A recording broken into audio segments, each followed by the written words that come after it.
So this is our third lecture on reacting mixtures, especially combustion. You can think of a control volume in which the combustion's occurring. You can have coming into the control volume some reactants. There'll be a number of them. And then you have some products going out. And what we were very much interested last time to write the first law of thermodynamics. You start with a very general relationship. Goes all the way back in Thermo 1, how we would write something like that. The rate of change of energy in the control volume with respect to time, that would be the sum of the internal kinetic and potential energy, is equal to the rate at which it's flowing in with the heat. So we'll show the in with the heat, Q dot. Then we'll have minus W dot out of the control volume, usually the shaft power, something like this, W dot CV. Often, and we're just having a combustion reaction, W dot 0, and Q dot isn't 0. But they'll put that in the general equation. And then you have plus the sum over all of the reactants, and you'll have the molar flow rate of each reactant, and then you'll have the enthalpy. I'm going to neglect changes in kinetic and potential energy. Otherwise, you got to express the kinetic in molar basis and the potential in molar basis, and it just doesn't need it. So we sum over all of the reactants minus the sum over all of the products of the molar flow rate going out times the molar enthalpy going out. And then we sat there and scratched our heads. How do we start writing a consistent enthalpy for things that are changing? Maybe I'm bringing in methane, CH4, and it's going out. Some of the C in the methane is going out as CO2, and the hydrogen in the methane is going out as H2O. So we have a struggle with trying to put these all on a consistent basis. So this enthalpy in here was expressed as a enthalpy of formation, a molar enthalpy of formation for each component, plus then the deviation from standard conditions. So are the reactants coming in hot, cold? Often the reactants come in at standard condition 25 degrees C, but they could come in hot or cold. Likewise, for the products, enthalpy of formation for whatever is going out in the product, the carbon dioxide, the water, and how it is compared to the standard condition of 25 degrees C. All right. Again, this term, we always solve for steady state. I don't know of any transient first law with the reacting, combustion in this whole chapter. I think it's all steady state. And then we would take and divide by N dot of the fuel, N dot of the fuel. If you divide by N dot of the fuel, the molar flow rate of the fuel, then what does this equal? The stoichiometric coefficient in the reaction equation where you leave the 1 in front of that fuel. So the stoichiometric coefficient in front of the fuel is 1 in our balanced reaction equation. Likewise, this would be the stoichiometric coefficient for each of the products. So exiting, exit, and this is inlet. Inlet for the incoming and incoming for the reactant. So in general, this is what it would look like. What did they do here? Well, they put the Q dot and the W dot on the other side. So the negative in front of the product became a positive, and the negative shows up in front of the reactants. And somebody says, please explain to me, what is this enthalpy of formation? What is that? It's basically to help get everything on the same level playing field or measurement field so I can make the measurements. And that goes back to datum. So the datum points have been described for things that undergo reactions, chemical reactions.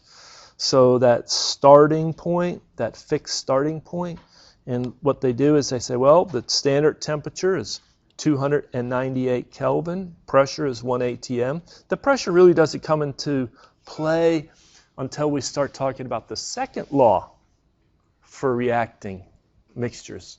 Okay, but because we like to have ideal gases. If it's going out in the liquid state, well, then definitely it doesn't behave as an ideal gas. But if it goes out in the vapor state or gaseous state, we like to, it's very accurate to model it as an ideal gas.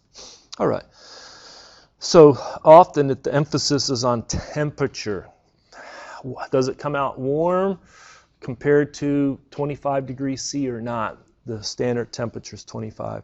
And then they pick the stable elements at the reference states are chosen to have zero enthalpy. So we took a look last time at this table, A25, and we looked for that column for the enthalpy of formation. This is the notation. Why the over bar right there? What's that for? On a molar basis. Why the F formation? It's the enthalpy H. And then this naught, this superscript naught, that's standard for a standard condition.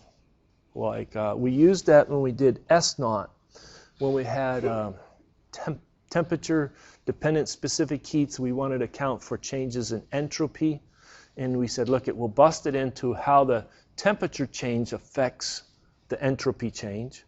And then the pressure will be that R natural log P2 over P1. But this naught on this S was for sort of a standard pressure of 1 atm. Okay. So you take a look at the first grouping, and these are the simple ones. The carbon, the hydrogen, the nitrogen, the oxygen. Last time we pointed out they put in parenthesis G. Why do they put in parenthesis G? It's gaseous. And then why do they put in parenthesis S? Solid. So this would be the molar mass, and these are given the standard reference by consensus, the enthalpy of formation to be 0. Then we take a look at some other ones. Here you could have carbon dioxide. That's the preferred output when you're burning something, a hydrocarbon fuel. And but you could get some carbon monoxide if it's starving for oxygen. Not good. Which one of these do you not want to breathe? The monoxide. It will react in your lungs, and then you won't get the oxygen in your blood, and then you'll be dead, right? So carbon monoxide's not good. Carbon dioxide, if you have a high level of it, it'll just give you a headache. You ever been in a closed room and just really feel stuffy? And it could be very high levels of carbon dioxide. It's rare, but it's possible. And probably some of you have been in something like that. I feel pity for the poor people that got stuck in a trailer that were suffocating. Not only the heat got them, but also the lack of oxygen. Whenever people get in tight containers, and then anyway, you'll get a headache. Okay? Anybody ever had a headache they think of from CO2, high levels of CO2? I'm just curious. I know that we had, I have an Amopus, a CO2 meter, can measure temperature, humidity, other things, and sometimes the student will take it around or borrow it, and they'll measure in different places. Like some bathrooms around UTSA used to be like terrible for ventilation. It's like you're breathing whatever was let go in that room for the last 8 hours, as well as belched out anyway. High levels of CO2. Or you put it around some offices where they adapted an office out of a larger room. Oh, just put a wall here, and they don't think about getting air into it. And you'll go in there, somebody will be in that office, and it'll be very high parts per million CO2. Anyway, got sidetracked, sorry about that. But it's good to put these on a scale, maybe go 0 to negative 100,000, negative 200,000 kilojoules per kilomole, negative 300,000, negative 400,000, etc. And the big one on the table is carbon dioxide. It's pretty low. It's down in here like negative 395. If you look at carbon monoxide, it's negative 110. And basically, if you had carbon monoxide, you could expose it to oxygen and get more combustion. And that's been done. All right. If you take a look down the list, you find that water needs 2. What do you mean water needs 2 lines? One is if it's gaseous, one if it's liquid. And so you can put the values here, but the difference between these will be related to HFG, the heat of vaporization, which normally we know as kilojoules per kilogram. And then you want to convert over, so you'll use the molar mass to get the difference between those two. Basically, if it goes out in the gaseous state, it's at a higher energy state. If it goes out in the products as a liquid, that's where water comes out of these reactions in the products. If it goes out in the liquid state, that's at a lower energy state. Okay. Keep reading. We have some fuels like methane and propane and octane. Those are three fuels I hope you become familiar with. But when you do have octane, you both have a gaseous as well as liquid. When you fill up your automobile with gasoline, this would be the closest of the three to modeling what gasoline is. What are you pumping in, a gas or a liquid? Of course, a liquid. You're putting in liquid into the fuel. But right before it combusts, it's sprayed into the intake manifold, it vaporizes, then it's gaseous form and it's going to combust. All right.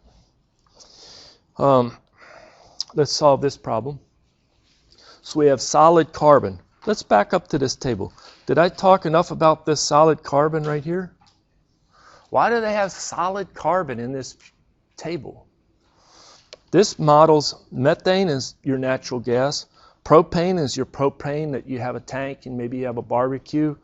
Octane is like gasoline. What is this one like? What type of fuel? Coal. Now I know coal is not pure carbon.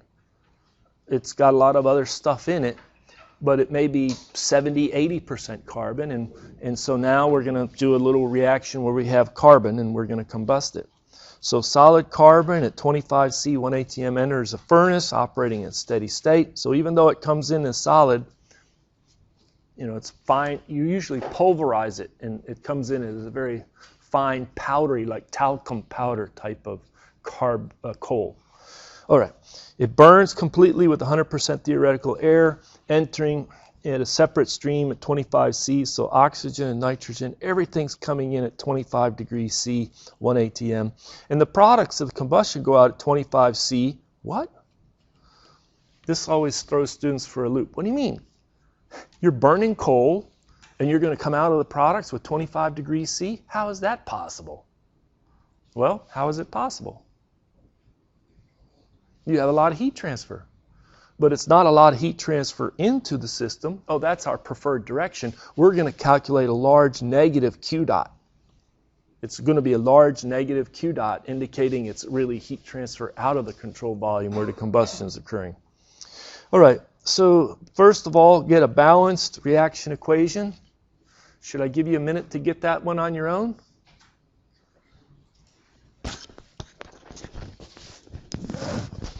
So this one's pretty easy to do, is it not? It's going to be the carbon coming in solid. We have some unknown amount of oxygen with the 3.76 nitrogens because it's coming from air. And it goes to the CO2. I can balance that right away. It's a 1. Then we look, any water? Nope. And then we look and say, well, some nitrogen, 3.76. We're going to do it with stoichiometric air. And so how many oxygen do I need back here?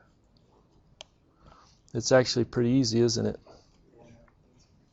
Almost too easy, right? All right. So now we have the balanced reaction equation. What is the heat transfer? Now this is emphasized to the furnace from the surroundings. They're saying this is the direction for the heat transfer. Don't get confused. We know it's going to be the opposite, so we're going to calculate a negative answer. Here's the negative answer right there. Okay, there's the negative answer. So per kilojoule per kilomole of fuel. So this is our general energy first law equation. There's no work, so that term's 0. And then we just have to sum over all the products. Well, there's only going to be n times this HF bar naught plus delta H bar for one of the products is going to be CO2. Do the same thing. I know I get a little tiresome writing it, but I think you do need to write it out fully. This is the nitrogen. sometimes I'll even add this carbon dioxide's in the products. This nitrogen's in the products. Why? Because I'm going to have to do nitrogen in the reactants. All right, so now we're going to have minus the stoichiometric coefficient times the enthalpy of formation plus the change in enthalpy from the standard reference state. All of that for the carbon, the solid in the reactants, plus, or minus, sorry, and enthalpy formation plus delta H bar for the oxygen in the reactants. And I didn't leave enough room, but I'll squeeze it in. And enthalpy formation plus delta H bar. All of that for the nitrogen in the reactants. A lot of these terms are zero. I was tempted not to write them because I know they're zero. So which terms are zero? A lot of the delta H's are zero because it's 25C on the products going out. And it's 25C on the reactants coming in. All right? So, what other terms are zero? Well, if we go to our table, the enthalpy of formation for carbon, hydrogen, nitrogen, and oxygen all are zero. So it's kind of nice to know the first, four of those in our table. So we take a look, and this is zero, and that's zero. Enthalpy of formation for nitrogen, regardless if it's a product or a reactant. And then oxygen, zero, and carbon solid was zero.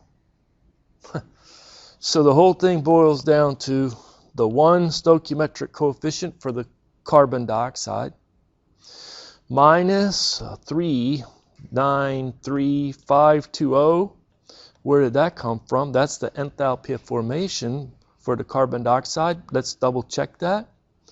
That's the carbon dioxide enthalpy of formation right there. And so this is kilojoules per kilomole. So our final answer is Q dot into the control volume per N dot of the fuel is negative 393,520 kilojoules per kilomole. That gives us somewhat of a feeling for what is this enthalpy of formation. I know that the negative sign's tricky, but just say that it's take the negative of that, and it's the heat out per kilomole of what? The CO2 produced. Here, let's now try your hand at this to see if you got this down. How about if I wanted to make water vapor? H2O, I want that to come out in a gaseous state. I'm going to take hydrogen as my fuel. And I'm going to take oxygen, and we just showed that the N2 doesn't really matter. It's just going to come in and go out. Everything's in and out at the same temperature, 25. But I want to balance this reaction equation, so do I put a coefficient in front of that O2, like a half? Is that now balanced? All right. So now we do the same thing, and we say, okay, what is that rate of heat transfer into our control volume per flow rate of our fuel, which is hydrogen? What will that equal? Well, we can write all those terms. You have the sum over all the products, but you're just going to get N times the enthalpy of formation of the water. And you'll only have one water per one hydrogen coming in. And so you can look at it and say, for that water going out in the gaseous state, there it is. It's going to be 241,000, whatever that number is. Okay? So you're going to be, you get a sense for what these numbers mean. All right. But they really are just the common, it's to get the common energy measurement for enthalpy for all of these components. After you solve a few problems, you notice that there's a grouping of terms that you always have to deal with. And so some people noticed it and they gave it a new name. They said, look, we're always having this standard enthalpy of combustion show up. So here's the new symbol. So here's our enthalpy. It's on a molar basis, standard conditions, and RP. I'm still struggling. I can't understand. What does RP subscript mean? From reactants to products. That's our standard enthalpy of combustion. Now, what do we have? We sum over all the products, the stoichiometric coefficient times only the enthalpy of formation for each of those products that are exiting. Likewise, sum over all the reactants, stoichiometric coefficient, the enthalpy of formation of each of those reactants, which are incoming. So you can rewrite this form of the energy conservation equation into something using this standard enthalpy of combustion. And what is this? This is our new term grouped outside. And now here you can see it's just, do the products deviate from our standard condition? If they do, take it to account in the energy balance. And do the reactants deviate from the standard condition? If they do, then take it into account. And here you can see that, look, if the reactants are all 25C and the products are all 25C and there's no work, then basically it's the heat transfer. I know that negative sign throws you off a little bit, but it's if I put negative H bar RP, the negative of the standard enthalpy of combustion is what is the rate of heat transfer out of that control volume per kilomole of the fuel. Calculate the standard enthalpy of combustion. Hey, we want to calculate H bar not RP for liquid methanol, and we assume that the water is liquid in the products. Okay, first things first, I need to get a balanced reaction equation for this combustion of liquid methanol. So can you write that down? And I'll come around and check it.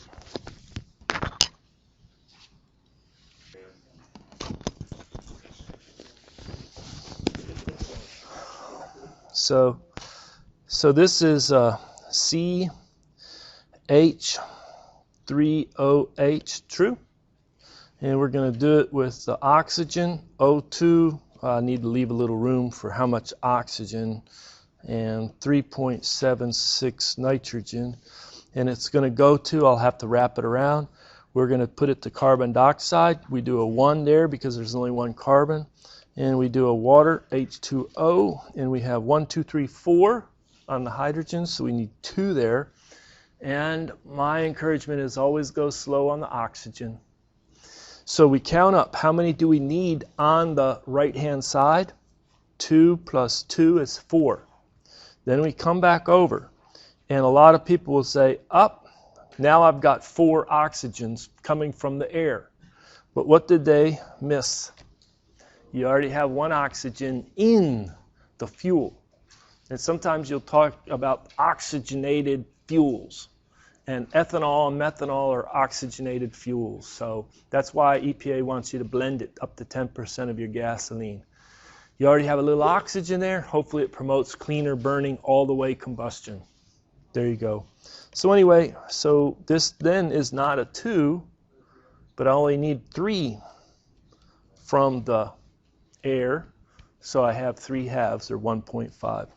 Now, what's the equation for the, let's also emphasize, they want this to come in liquid. Put an L there. I didn't leave enough room, did I? Put a liquid there for the of the fuel. It's liquid methanol. And then for the water, it goes out also liquid. So, for the product side of it. Oh yeah, I need that plus 3 halves, 3.76 N2. So, but when I calculate this standard enthalpy of combustion, if it has a 0 enthalpy of formation, it doesn't contribute.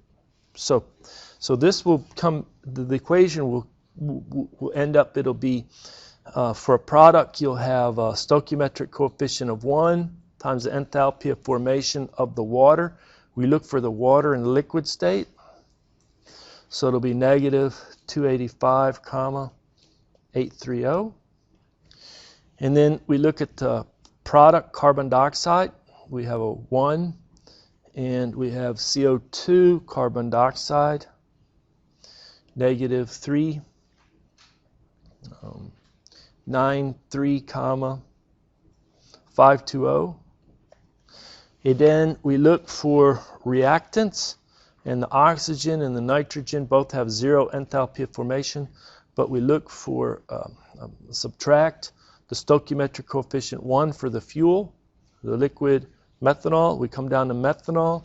We look for the one that's liquid, and we'll put in there negative 238, 810.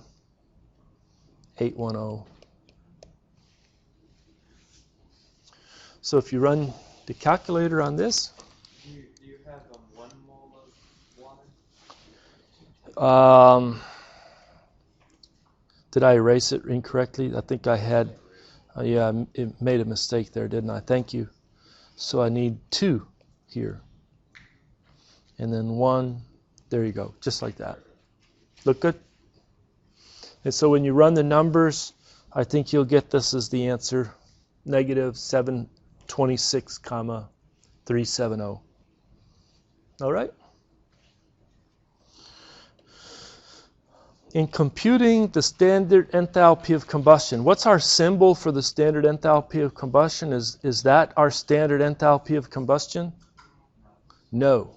This is our enthalpy of formation. This, from reactants to products on a molar basis, is our standard enthalpy of combustion. It matters if the fuel is liquid or gaseous. True or false? All right. When computing the same thing, the standard enthalpy of combustion, it matters if the oxygen is from pure oxygen or is derived from air.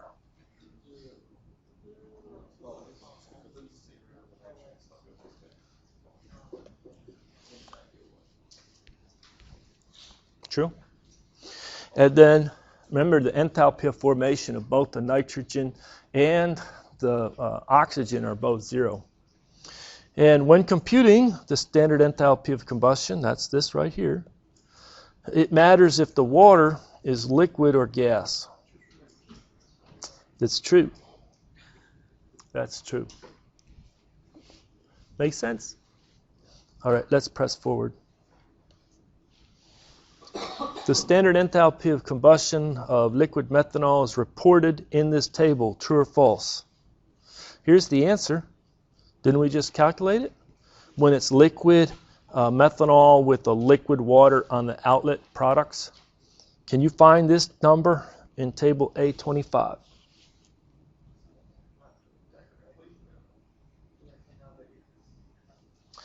It's false, but the information's available in this table to calculate it. Right? Right. Oh, right. But what values do they have over here?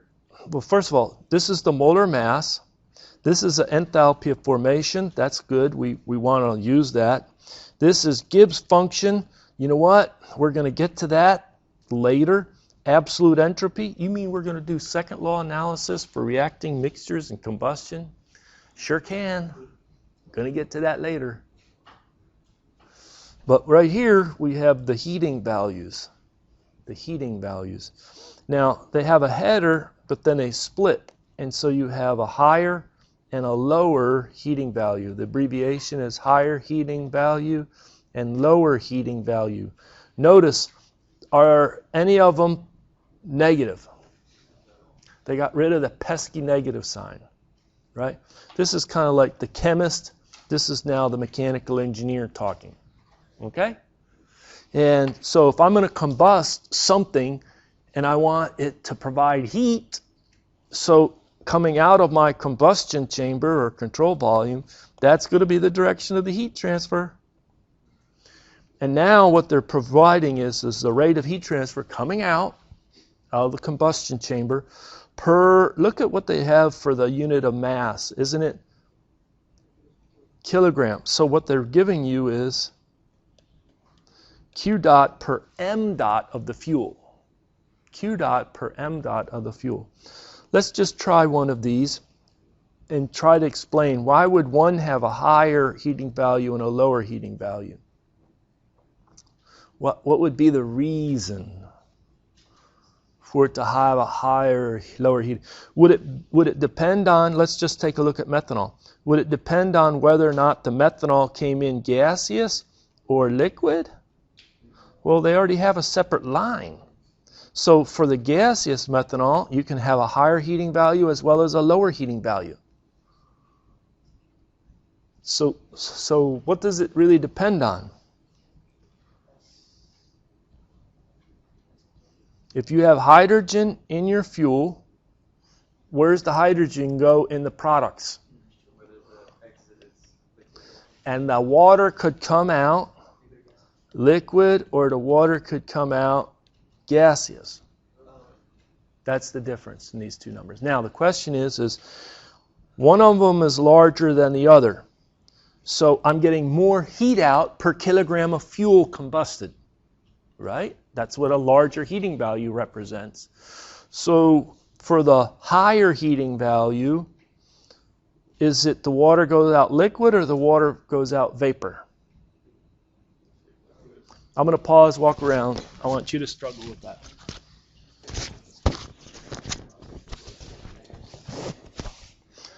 All right, so the higher heating value has water going out in the liquid state in the products. And Scott, I think you gave me the best answer. Is basically it's lower energy, and so that condensation, that energy associated with condensing it, had to go out in the form of heat. So somebody could say, well, what is the difference between these two? What you really have to do is you have to find out how many kilomoles of the water there are per kilomole of the fuel. And then what you have to do is go and get the enthalpy of HFG, the heat of vaporization, at the 25C. And then you have to basically make the correction. It's easily done. But these are, the water goes out in the liquid state, the water goes out in the vapor or gaseous state. All right. Heating values, higher and lower, we just talked about it. Is the heating value times the molar mass equal to the standard enthalpy of combustion? Okay, write this out for me. This was H bar naught RP. True or false? Is that our standard enthalpy of combustion? Our heating value, hey, that's like grabbing this heating value right here. That would be HHV or LHV, one of those heating values, all right, times the molar mass of the fuel. Did they say fuel, or am I guessing? Or is it the molar mass of water? What is which molar mass makes sense? What is this kilogram? Is that per kilogram of water vapor or kilogram of fuel? It's per kilogram of fuel. And this one was per kilomole of fuel. So this would be the molar mass of the fuel, true? They didn't say it, but it has to be the fuel. All right. Is this equation right? This is the molar mass of the fuel. Let's just do a quick units. Heating value, kilojoules of heat out per kilomole of the fuel times the kilograms per kilomole. Is that the right units for molar mass of fuel? Kilograms. Look at right here. Here's our molar mass. Is it kilograms per kilomole?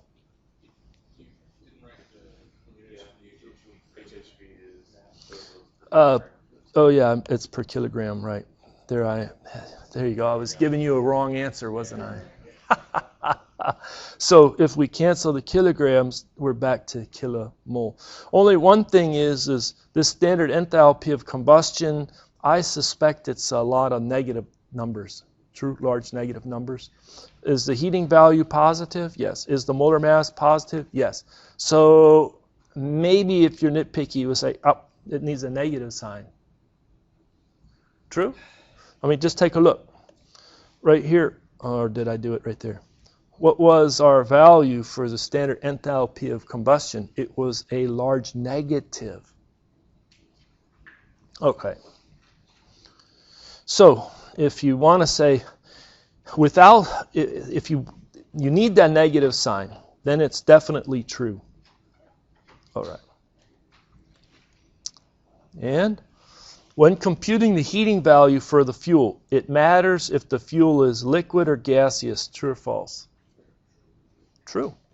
So liquid methanol or liquid octane versus gaseous octane, they'll have different heating values. Okay. When computing the heating value for a fuel, it matters if the oxygen is from pure oxygen or from air. False. When computing the heating value for the fuel, it matters if the water in the products is either liquid or gaseous. True. Thank you very much for your attention. We'll see you.